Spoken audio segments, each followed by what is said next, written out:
लाखों सालों से इंसान रात में टिमटिमाते तारों को देखकर हैरान होता रहा है। प्राचीन सभ्यताओं में तारों और ग्रहों का हमें अलग अलग तरह से वर्णन मिलता है। केवल अपनी आंखों से ग्रहों की ऑर्बिट और तारों के प्रकाश और उनमें हो रहे सुपरनोवा धमाकों से हमारे पूर्वजों ने बहुत खोजें की, जिससे पता चलता है कि हमारे पूर्वज ब्रह्मांड को लेकर बहुत गंभीर रहते थे। पर आधुनिक युग में विज्ञान और एडवांस गैजेट्स की मदद से हमने आज वो सब जान लिया है जिसे लाखों सालों तक कोई भी मानव नहीं जानता था।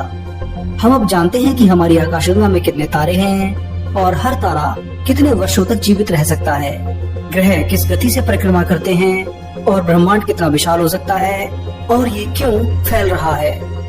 पर इतना जानने के बाद भी और लगातार होती रिसर्च के जरिए भी हम आज तक ब्रह्मांड के असीम फैलाव को समझ नहीं सके हैं। पर विज्ञान हमेशा बदलता रहता है और चीजें विकसित होती रहती हैं। ऐसे में ये सवाल उठता है कि अगर हम बेहद एडवांस सिविलाइजेशन यानी सभ्यता बन जाए और लाइट स्पीड से चलने वाला स्पेसशिप बना लें, तो क्या इनकी मदद से हम कभी भी अपने ब्रह्मांड को पार कर सकते हैं? क्या ब्रह्मांड में ऐसा कोई बॉर्डर है जिसे मानव जाति अनंत काल तक जीवित रहने पर भी पार नहीं कर सकती है? करोड़ों सालों तक लाइट की स्पीड पर चलने पर भी मानव सभ्यता इस ब्रह्मांड में कहां तक पहुंच सकती है?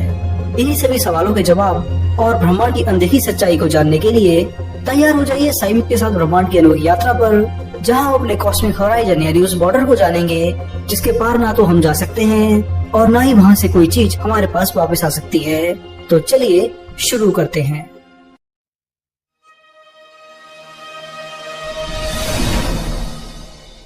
पृथ्वी, जो कि सौरमंडल का हिस्सा है, सूर्य की परिक्रमा करती है।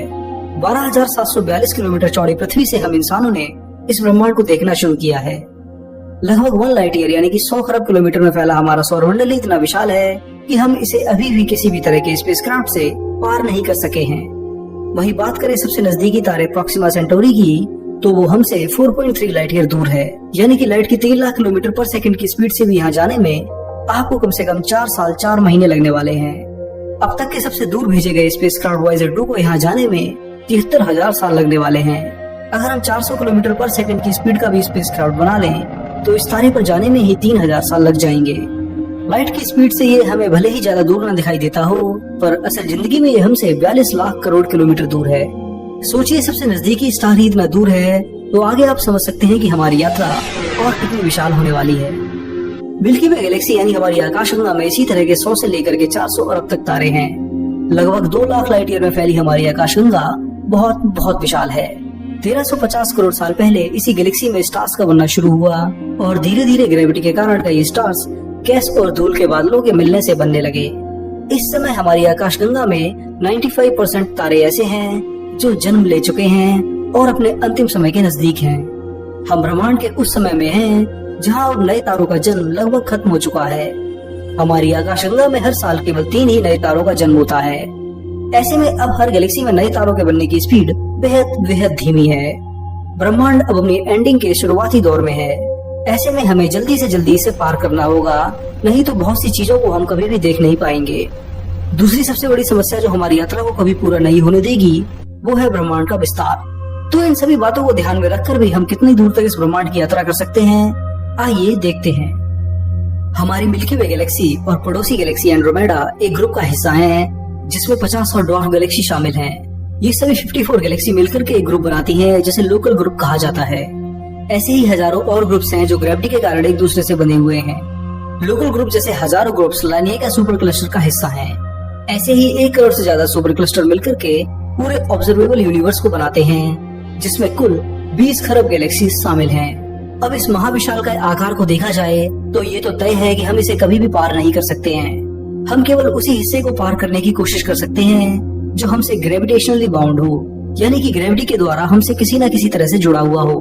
तो ऐसे में हम विशाल ऑब्जर्वेबल यूनिवर्स में केवल 6% तक की ही जगह को अपनी मानव सभ्यता के द्वारा एक्सप्लोर कर सकते हैं।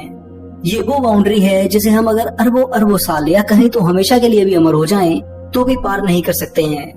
2 ट्रिलियन गैलेक्सीज में से हम 1.8 ट्रिलियन गैलेक्सीज को कभी भी एक्सप्लोर नहीं कर पाएंगे। ये गैलेक्सीज हमसे हमेशा के लिए दूर हैं। इनसे किसी भी तरीके से इंटरेक्ट नहीं किया जा सकता है। तो आखिर ऐसा क्यों है? क्यों ये गैलेक्सी हमसे इतनी दूर हैं? आइए जानते हैं। इसे समझने के लिए हमें बिग बैंग की ओर जाना होगा। बिग बैंग होने के बाद सेकंड से भी कई खरब में कम हिस्से में, यानी 10 to the power -36 सेकंड बाद एक ही पॉइंट में समाया हुआ मैटर एक्सपेंड होने लगता है। एक छोटे से आकार में समाया मैटर अब कई खरब किलोमीटर में फैल चुका है और हर चीज बेहद तेज गति से लगातार फैल रही है। ये इन्फ्लेशन का दौर है। इस समय जो भी मैटर बिग बैंग के एक पॉइंट में समाया हुआ था वो अब इतना ज्यादा फैल चुका है कि ब्रह्मांड में कई हिस्सों में ज्यादा भारी और डेंस मैटर के बादल बन चुके हैं, तो कहीं पर हल्के और लो डेंसिटी से मैटर फैला हुआ है। अब जो ज्यादा भारी मैटर के रीजन है वे ग्रेविटी के प्रभाव से आकर के सिकुड़ने लगते हैं और ऐसे ही धीरे धीरे कई गैलेक्सीज का निर्माण होता है। इस रीजन में जितनी भी गैलेक्सी बनती हैं वो एक दूसरे से ग्रेविटेशनली बाउंड और कहीं तो ग्रेविटी के द्वारा जुड़ी होती हैं। हमारी मिल्की वे गैलेक्सी और एंड्रोमेडा के साथ साथ दूसरी डॉर्फ गैलेक्सीज इसी तरह के एक रीजन में ग्रेविटी के द्वारा बंधी हुई हैं, जिसे लोकल ग्रुप कहा जाता है। इस ग्रुप के बाहर जो कुछ भी मौजूद होता है वो हमारी ग्रेविटी के प्रभाव से दूर होता है और लगातार एक्सपेंड होता रहता है। लोकल ग्रुप की तरह कई गैलेक्सीज ग्रुप हमसे लगातार दूर हो रहे हैं, जिससे आने वाले समय में उन पर जाना बहुत मुश्किल होता जाएगा।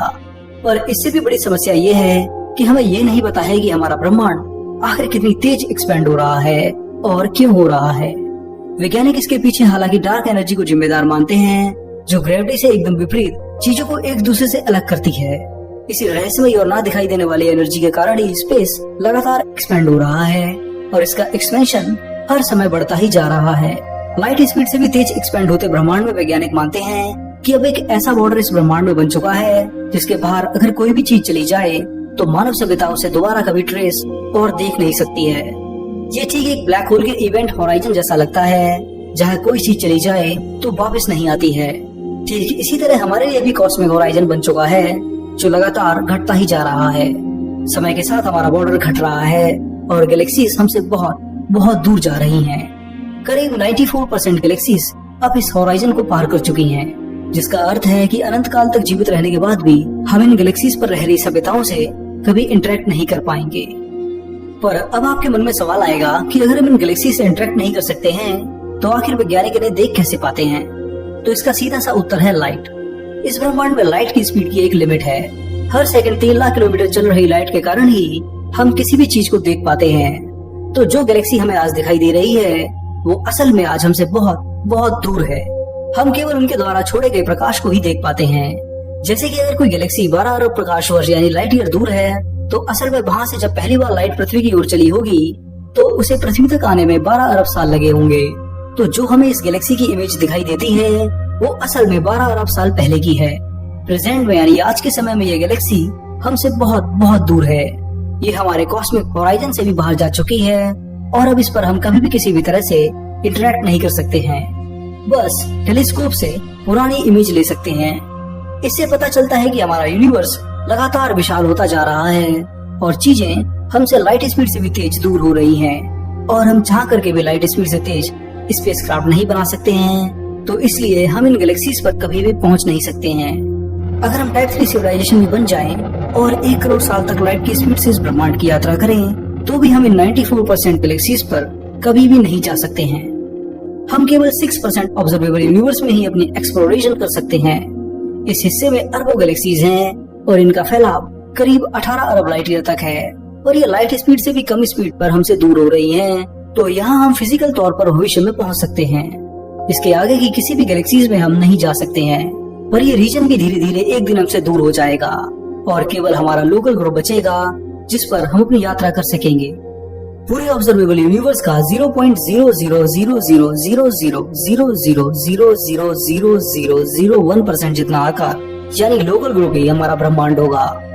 इस ग्रुप में 4 अरब साल बाद मिल्की वे और एंड्रोमेडा गैलेक्सी की टक्कर मिल्कोवेडा नाम की एक नई गैलेक्सी को जन्म देगी, जिसमें खरबों तारे होंगे। इस टक्कर के कारण बचे हुए गैस क्लाउड से और नए तारे बनेंगे, पर हम फिर भी इसी गैलेक्सीज का हिस्सा बनकर रह जाएंगे। डार्क एनर्जी के कारण धीरे धीरे एक ऐसा समय आएगा कि हमारा लोकल ग्रुप भी टूटकर बिखर जाएगा।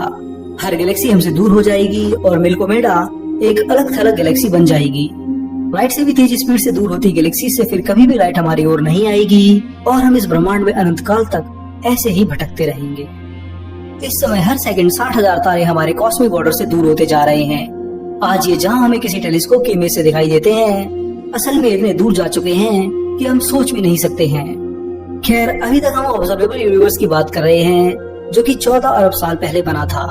अगर इन्हीं 14 अरब वर्षों को देखा जाए तो बहुत सी गैलेक्सीज, क्वाज़ार्स और सुपरमैसिव ब्लैक होल हैं जो हमसे इतनी दूर जा चुके हैं कि अब वो ऑब्जर्वेबल यूनिवर्स का भी हिस्सा ना हो।